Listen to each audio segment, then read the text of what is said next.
হরে কৃষ্ণ। প্রিয় ভক্তবৃন্দ, আপনারা দেখছেন ভক্তিলিঙ্ক চ্যানেল। জন্মাষ্টমী হল একটি অত্যন্ত গুরুত্বপূর্ণ হিন্দু উৎসব। এটি ভগবান শ্রীকৃষ্ণের জন্মদিন হিসাবে পালিত হয়। হিন্দু পঞ্জিকা অনুসারে প্রতি বছর ভাদ্র মাসের কৃষ্ণপক্ষের অষ্টমী তিথিতে এই উৎসব উদযাপিত হয়। জন্মাষ্টমী পালনের কারণ: ভগবান শ্রীকৃষ্ণ ছিলেন বিষ্ণুর অষ্টম অবতার। শ্রীকৃষ্ণের জন্ম হয়েছিল এক চরম দুঃসময়ে। তার মামা কংসের অত্যাচারে তখন মথুরার সাধারণ মানুষ অসহায় ছিল। কংস তার পিতা উগ্রসেনকে বন্দী করে সিংহাসন দখল করেছিল। সেই সময় দেবকী ও বসুদেবের অষ্টম সন্তান হিসেবে জন্ম নেন শ্রীকৃষ্ণ। তার জন্মের মূল উদ্দেশ্য ছিল পৃথিবীতে ধর্ম প্রতিষ্ঠা করা এবং অধর্মের বিনাশ করা। জন্মাষ্টমী পালনের মাধ্যমে ভক্তরা শ্রীকৃষ্ণের এই পৃথিবীতে আগমনকে স্মরণ করে এবং তার জীবন থেকে শিক্ষা নেয়। এটি শুধু একটি জন্মদিন পালন নয়, বরং দুষ্টের দমন ও শিষ্টের পালনের আদর্শকে তুলে ধরার একটি উপলক্ষ। জন্মাষ্টমীর ইতিহাস ও তাৎপর্য: ভগবান শ্রীকৃষ্ণ প্রায় 5200 বছর আগে মথুরায় জন্মগ্রহণ করেছিলেন। সেই রাতে প্রচণ্ড ঝড় বৃষ্টি হচ্ছিল এবং বসুদেব তাকে কংসের হাত থেকে রক্ষা করার জন্য যমুনা নদী পার করে গোকুলে নন্দ ও যশোদার কাছে রেখে আসেন। এই অলৌকিক ঘটনাগুলি এই উৎসবের সঙ্গে জড়িয়ে আছে।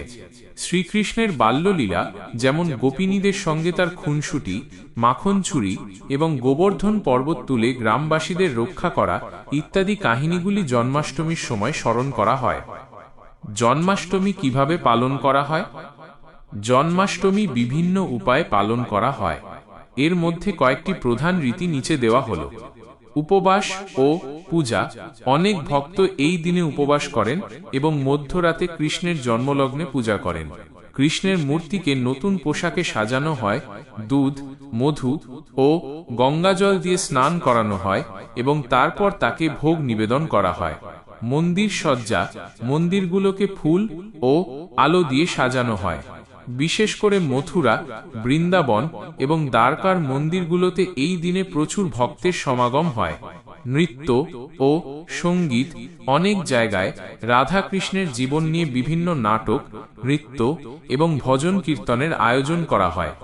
দহি হাঁড়ি: মহারাষ্ট্রে এই দিনে দহি হাঁড়ি উৎসব পালন করা হয়। এটি শ্রীকৃষ্ণের মাখন চুরির লীলাকে স্মরণ করে। যুবকদের একটি দল মানব পিরামিড তৈরি করে উপরে ঝোলানো মাখনের হাঁড়ি ভাঙে। জন্মাষ্টমী আমাদের জীবনে ভক্তি, প্রেম এবং ন্যায়ের গুরুত্ব স্মরণ করিয়ে দেয়। এই দিনে ভক্তরা শ্রীকৃষ্ণের কাছে প্রার্থনা করে যেন তাদের জীবনে শান্তি ও সমৃদ্ধি আসে। শ্রীকৃষ্ণকে বিষ্ণুর অবতার হিসেবে বিশ্বাস করা হয়, যার জন্ম হয়েছিল পৃথিবীতে ধার্মিকতা প্রতিষ্ঠা করার জন্য। এই উৎসব পালনের মূল মাহাত্ম্যগুলি নিচে দেওয়া হল। ধার্মিকতা ও ন্যায়ের বিজয়: জন্মাষ্টমী ভগবান শ্রীকৃষ্ণের মর্ত্যে আগমনের মাধ্যমে ধর্ম ও ন্যায়ের বিজয়কে প্রতীকীভাবে তুলে ধরে। শ্রীকৃষ্ণের জন্ম হয়েছিল যখন মথুরার রাজা কংসের অত্যাচারে মানুষ অতিষ্ঠ ছিল। তার জন্মই ছিল অন্যায় ও অত্যাচারের বিরুদ্ধে এক প্রতিরোধের সূচনা। জন্মাষ্টমী পালনের মাধ্যমে ভক্তরা এই বার্তাকে স্মরণ করে যে যতই কঠিন পরিস্থিতি আসুক না কেন, শেষ পর্যন্ত সত্য ও ন্যায়েরই জয় হয়। 2. ভক্তিবাদ ও প্রেম: শ্রীকৃষ্ণ ছিলেন প্রেম ও ভক্তির প্রতীক।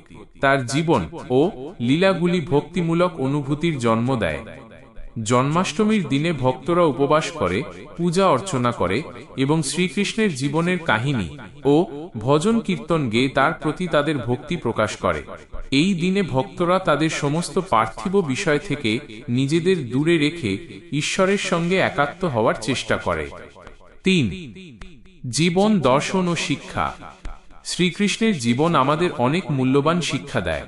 কুরুক্ষেত্রের যুদ্ধে অর্জুনকে দেওয়া তার উপদেশগুলি শ্রীমদ্ ভগবদ্গীতা নামে পরিচিত, যা আজও আমাদের জীবনের অনেক জটিল সমস্যার সমাধান দেয়। জন্মাষ্টমীর উৎসব এই মহান শিক্ষাগুলিকে স্মরণ করার একটি সুযোগ। এটি আমাদের কর্ম, ধর্ম এবং মোক্ষের পথ সম্পর্কে সচেতন করে তোলে। 4. পারিবারিক বন্ধন ও সামাজিক সম্প্রীতি: জন্মাষ্টমী শুধুমাত্র একটি ব্যক্তিগত পূজা নয়, এটি একটি সামাজিক উৎসবও।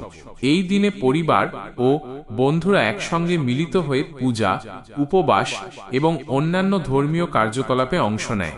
বিভিন্ন জায়গায় দহি হাঁড়ি এবং অন্যান্য সাংস্কৃতিক অনুষ্ঠানের মাধ্যমে সমাজে একতা ও সম্প্রীতির বার্তা ছড়িয়ে দেওয়া হয়।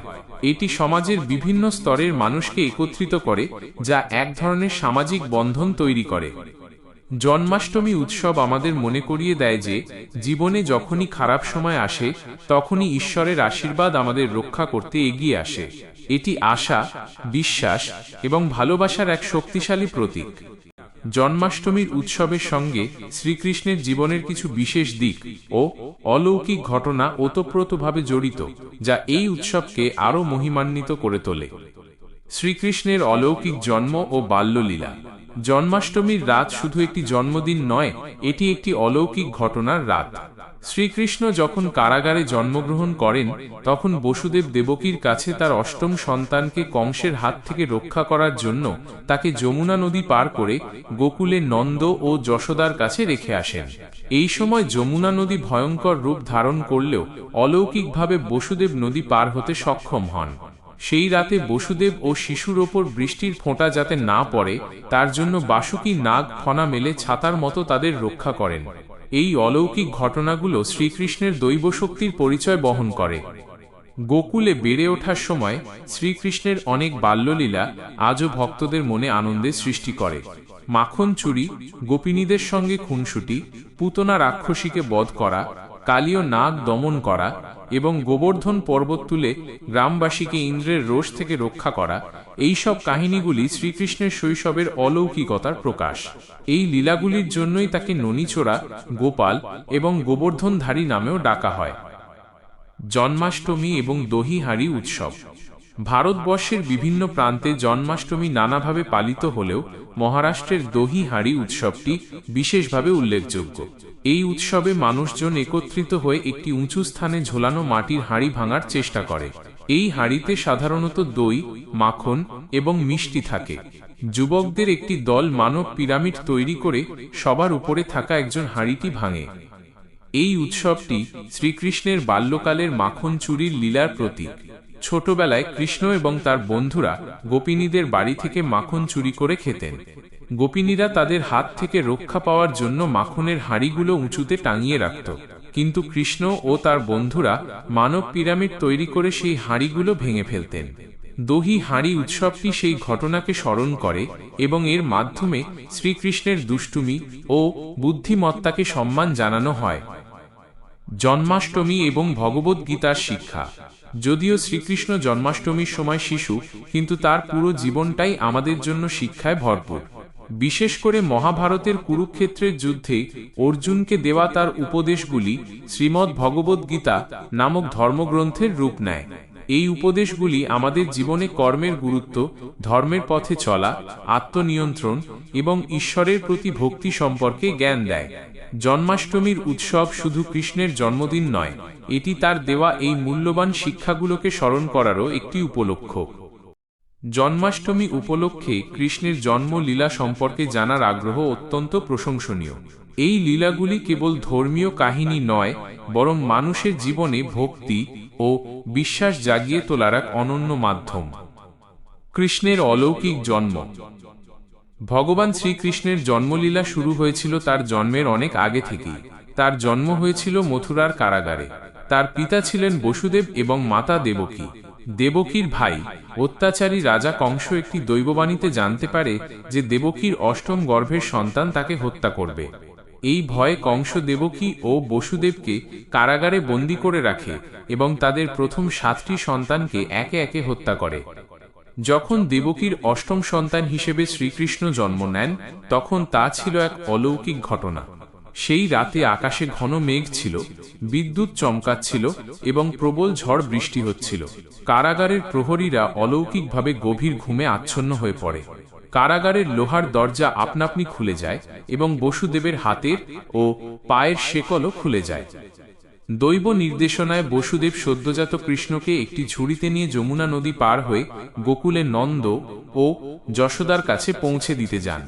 যমুনা সেই রাতে ছিল উত্তাল, কিন্তু শ্রীকৃষ্ণের স্পর্শে জল শান্ত হয়ে যায় এবং বসুদেব সহজে নদী পার হন। এ সময় ভারী বৃষ্টি থেকে শিশু কৃষ্ণকে রক্ষা করতে বাসুকী নাগ ফনা তুলে ছাতার মতো তাদের অনুসরণ করেন। গোকুলে প্রতিপালন ও শৈশবের লীলা। বসুদেব কৃষ্ণকে গোকুলে যশোদার সদ্যজাত কন্যা যোগমায়ার সঙ্গে পাল্টে দেন এবং যোগমায়াকে নিয়ে ফিরে আসেন। কংস সেই সদ্যজাত কন্যাকে হত্যা করতে গেলে যোগমায়া তার হাত থেকে ফসকে আকাশে উঠে গিয়ে দৈববাণী দেন যে কংসের হত্যাকারী গোকুলে বড় হচ্ছে। এরপর কৃষ্ণ গোকুলে নন্দ ও যশোদার আদরে বড় হতে থাকেন। তার বাল্যকালে অনেক অলৌকিক ও দুষ্টুমি ভরা লীলা দেখা যায়। এই লীলাগুলো আজও জন্মাষ্টমীর উৎসবের প্রাণ। মাখন চুরি। ছোটবেলায় কৃষ্ণ তার বন্ধুদের সঙ্গে গোপিনীদের বাড়ি থেকে মাখন চুরি করে খেতেন। গোপিনীরা মাখনের হাঁড়ি উঁচুতে রাখলেও তিনি তার বন্ধুদের নিয়ে মানব পিরামিড তৈরি করে সেগুলো ভেঙে ফেলতেন। এই কারণে তাকে ননীচোরা বলা হয়। পুতনা বধ। কংস কৃষ্ণকে হত্যা করার জন্য পুতনা রাক্ষসীকে পাঠিয়েছিল। পুতনা বিষযুক্ত দুধ পান করিয়ে কৃষ্ণকে মারার চেষ্টা করলে কৃষ্ণ তার স্তন থেকে বিষের সঙ্গে পুতনার প্রাণও শুষে নেন। কালীয় নাগ দমন। গোকুলের কালিন্দী নদীর জল এক বিশাল বিষধর সাপ কালীয় নাগের বিষে বিষাক্ত হয়ে গিয়েছিল। কৃষ্ণ নিজের অলৌকিক ক্ষমতা দিয়ে কালীয় নাগকে দমন করেন এবং তার ফণার ওপর নৃত্য করেন। গোবর্ধন পর্বত ধারণ। দেবরাজ ইন্দ্রের পূজা বন্ধ করিয়ে কৃষ্ণ গোকুলের মানুষদের গোবর্ধন পর্বতের পূজা করতে বলেন। এতে ইন্দ্রের রাগ হয় এবং তিনি প্রচণ্ড বৃষ্টিপাত শুরু করেন। তখন কৃষ্ণ তার কনিষ্ঠ আঙুলে গোবর্ধন পর্বত তুলে ধরে গ্রামবাসীকে আশ্রয় দেন এবং ইন্দ্রের গর্ব চূর্ণ করেন। শ্রীকৃষ্ণের এই জন্মলীলা ও শৈশবের কাহিনীগুলি ভক্তদের কাছে অত্যন্ত প্রিয় এবং জন্মাষ্টমী পালনের মূল কারণ। এটি শুধু তার জন্মদিন নয়, বরং তার ঐশ্বরিক ক্ষমতা, প্রেম এবং ন্যায়ের প্রতি আমাদের বিশ্বাসকে আরও দৃঢ় করে।